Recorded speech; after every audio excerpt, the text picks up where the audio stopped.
और बता भाई, काम कैसा चल रहा है तेरा? क्या बताऊं यार, गर्मी की वजह से काम पर भी असर पड़ रहा है। वो कैसे? अरे गर्मी तन जला रही है यार।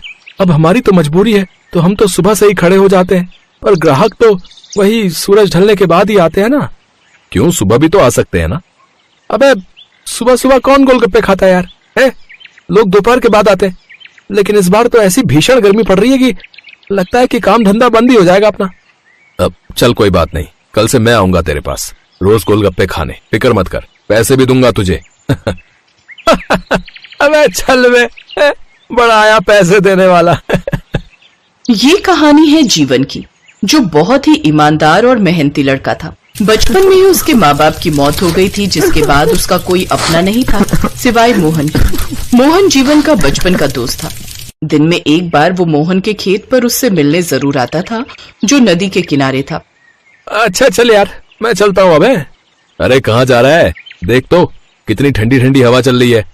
अरे नहीं यार, तेरे तो बैल तेरे इंतजार में यहीं खड़े रहेंगे, लेकिन अगर मैं ठेला लेकर नहीं पहुंचा ना तो ग्राहक चले जाएंगे वापस। वैसे भी यार बताया तो तुझे कि आजकल कड़की चल रही है। चल ठीक है फिर। अच्छा सुन, कोई दिक्कत हो तो बताना जरूर है। और किसे बताऊंगा मैं? जीवन ने मोहन को गले से लगा लिया और फिर वो दोनों अपने अपने काम की तरफ चल पड़े। वो बाजार में एक बड़े पेड़ के नीचे छांव में अपना ठेला लगाता था। रोज की तरह उसने अपना ठेला लगाया और ग्राहकों का इंतजार करने लगा। ए भगवान, कितनी गर्मी है। ए प्रभु, कुछ तो रहम करो। अगर ये गर्मी ऐसे ही बनी रही तो कौन आएगा यहाँ। लगता है आज भी मेरे गोलगप्पे ऐसे ही रह जाएंगे। अगर ऐसे ही चलता रहा तो कुछ और काम धंधा ढूंढना पड़ेगा मुझे। बेचारा जीवन आसमान की तरफ देखकर भगवान से गुहार लगा रहा था कि तभी उसे सामने से आती हुई एक खूबसूरत लड़की दिखाई दी। जीवन उसे बस देखता ही रह गया और फिर गोलगप्पे कितने के दिए? जी 4 रुपए के 10। क्या 4 रुपए के 10? नहीं, मेरा मतलब 10 रुपए के 4। वैसे क्या आप बचपन से ही हकलाते हैं? नहीं, मैं हकला नहीं हूँ, वो तो आपको देखकर। इतना कहकर जीवन एकदम से शांत हो गया। उधर जया उसकी ये बात सुनकर शर्मा गई।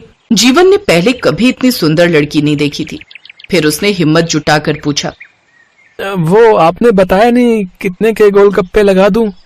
बस 1 प्लेट 10 रुपए की। अच्छा, और तीखा? जितना तीखा हो उतना अच्छा। जी लीजिए, ये प्लेट पकड़िए। बेटा जीवन, आज तेरे लिए सबसे बड़ा मौका है। अगर इस लड़की को तूने अच्छे गोलगप्पे खिला दिए तो फिर तो इससे रोज मुलाकात हो सकती है। उधर जया बस गोलगप्पे खा रही थी, पर जीवन से नजरें नहीं मिला रही थी। थोड़ी देर बाद जया ने जीवन को पैसे दिए और वहां से चली गई। जीवन बहुत देर तक उसे जाते हुए देखता रहा। फिर अगले दिन नदी किनारे। फिर क्या हुआ बे? अरे फिर उसने मुझे पैसे दिए और वो चली गई है। अच्छा, कहाँ रहती है वो और उसका नाम क्या था यार? मुझे क्या पता यार। धत तेरे की। अरे पगले, कम से कम नाम तो पूछ लेता। तू पागल है क्या? वो पहली बार आई थी मेरी दुकान पर। हाँ, ये बात भी ठीक है। चल, अब तो तू बस इंतजार ही कर सकता है उसके दोबारा आने का। हाँ यार। जीवन को जया से पहली ही नजर में प्यार हो गया था और ये बात मोहन समझ गया था। मोहन दिल से चाहता था कि जीवन को उसका प्यार मिल जाए, और हुआ भी वही। एक शाम जया फिर से जीवन के ठेले पर आ पहुंची। उसे देखते ही जीवन के दिल की धड़कनें बढ़ने लगी। आ गई हैं आप? अरे, आप तो फिर हकलाने लगे। नहीं, वो तो बस ऐसे ही। बताइए कितने गोलगप्पे लगा दूं सुषमा जी? मेरा नाम जया है, सुषमा नहीं। इतना कहकर जया एकदम से चुप हो गई। उधर जया का नाम पता चलते ही जीवन मुस्कुराने लगा। उसे मुस्कुराते हुए देखकर जया भी शर्मा गई। जया समझ गई थी कि जीवन ने बड़ी चालाकी से उसका नाम पता कर लिया था और फिर दोनों के बीच प्यार परवान चढ़ने लगा। तुमने अपने बारे में कभी कुछ बताया नहीं। रहने दो ना, तुम बस अपनी और मेरी बात करो।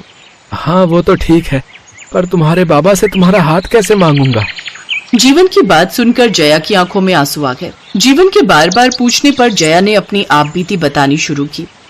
मेरे असली पापा की मौत बहुत पहले ही हो गई थी। मेरी माँ ने एक आदमी से दूसरी शादी कर ली, पर वो एक नंबर का शराबी निकला। वो मेरी माँ को रोज मारता पीटता था और फिर मेरी माँ बीमार रहने लगी और एक दिन वो मुझे छोड़कर चली गई। ओह, तो मतलब तुम अपने सौतेले पापा के साथ रहती हो? रहती तो हूँ, पर मुझे डर लगता है कि एक दिन शराब के लिए वो आदमी मुझे बेच भी देगा। कैसी बातें कर रही हो? कोई इतना नीचे कैसे गिर सकता है? वो आदमी पैसों के लिए कुछ भी कर सकता है जीवन। इतना कहकर जया जीवन के कंधे पर सिर रखकर रोने लगी और फिर जीवन ने फैसला कर लिया कि वो जया से शादी करेगा। जीवन के दोस्त मोहन ने इसके लिए सारी तैयारी की। वक्त पर जया और जीवन भी मंदिर पहुंच गए और अग्नि को साक्षी मानकर दोनों ने एक दूसरे से शादी कर ली। लेकिन तभी जया का सौतेला बाप रामकिशन वहां पहुंच गया, जो कि नशे में धुत था। बंद करो ये सब, ये शादी नहीं हो सकती, समझे? शादी तो हो चुकी है पापा, मैं और जीवन अब पति पत्नी हैं। मैं शादी को नहीं मानता। चल तू अभी चलेगी मेरे साथ? नहीं पापा, मैं अब जीवन के साथ ही रहूंगी। अच्छा, वैसे नहीं मानेगी तू? देख चुपचाप चल मेरे साथ, बता रहा हूँ। तेरी शादी इस फटीचर से नहीं बल्कि सेठ दुर्गा दास से करवाऊंगा मैं। उस बुढ़े लाला से? कुछ तो शर्म करो, वो आपकी उम्र का है। तेरी शादी उसी से होगी। मैंने उससे 50,000 रुपए लिए हैं इस शादी के बदले। अब चल जल्दी, वरना दुर्गा दास के लड़के इस जीवन की जीवन लीला खत्म कर देंगे अभी के अभी हैं। एक मिनट रुकिए, आप जया की शादी उस सेठ से सिर्फ पैसों के लिए ही कर रहे हो ना? तो मैं आपको दूंगा पूरे 50,000 रुपए। बस मुझे 3 महीने की मोहलत दे दीजिए। तेरे जैसा फटीचर कहाँ से लाएगा रे इतने पैसे? कहीं से भी लाऊं? 50 नहीं, मैं आपको 3 महीने बाद पूरे 60,000 रुपए दूंगा। बस जया आपके पास मेरी अमानत बनकर रहनी चाहिए। अरे वाह, तू तो सच्चा आस्तिक निकला रे। चल ठीक है, लेकिन सिर्फ 3 महीने, समझा? 3 महीने। इतना कहकर रामकिशन जया को अपने साथ लेकर चला गया। अबे कहाँ से लाएगा 60,000 रुपए? गोलगप्पे बेचकर? नहीं भाई, गोलगप्पे बेचकर मैं जया को नहीं बचा पाऊंगा, पर मैंने कुछ सोचा है। बस तू ये बता कि मेरा साथ देगा? तेरे लिए मेरी जान भी हाजिर है भाई, बस तू बोल। तो सुन, मैंने बहुत पहले से सोच रखा था कि अब मैं गोलगप्पे छोड़कर डोसा बनाऊंगा। उसमें ज्यादा बचत है। मैंने घर पर सारे बर्तन भी खरीद रखे हैं, जिन पर मैं बढ़िया डोसा और सांभर बनाने की कोशिश करता रहता हूँ। तू मेरे साथ चल और बता कि क्या मेरा ये फैसला सही है या नहीं। जीवन जया के साथ जिंदगी बिताने के सपने देख रहा था और वो ये भी चाहता था कि शादी के बाद वो जया को एक अच्छी जिंदगी दे। इसीलिए उसने डोसा बनाकर बेचने का फैसला बहुत पहले ही कर लिया था। घर पहुंचकर जीवन ने फटाफट एक डोसा बनाया और उसे मोहन को खाने को दिया। फिर पहला निवाला खाते ही, भाई भगवान की कृपा है तुझ पर, जबरदस्त डोसा बनाया तूने। पर ये तो बता कि तूने ये सब किया कैसे और सीखा कहाँ से? अरे मैं जहाँ ठेला लगाता था ना, उसके सामने होटल में पूरे 80 रुपए का डोसा देते थे। तो बस वहीं के कारीगर से मैंने दोस्ती कर ली और उसी से डोसा और सांभर और चटनी बनानी सीख ली। चल भाई, अब तो बिना देर किए अपना काम शुरू कर, बाकी मैं हूं तेरे साथ। मोहन ने एक बार फिर जीवन की बहुत मदद की। उसी दिन से जीवन ने अपने ठेले पर डोसा बनाकर बेचना शुरू कर दिया। सस्ते और अच्छे डोसे जल्द ही लोगों की पसंद बन गए और फिर ठीक 3 महीनों के बाद, ये लीजिए पूरे 60,000 रुपए। मैंने अपना वादा पूरा किया, अब मेरी जया मुझे लौटा दीजिए। हाँ ले जा, तूने पैसे दे दिए, अब से ये तेरी। जा, अब चला जा यहाँ से। आओ जया, मेरा सोना घर अपनी मालकिन का इंतजार कर रहा है।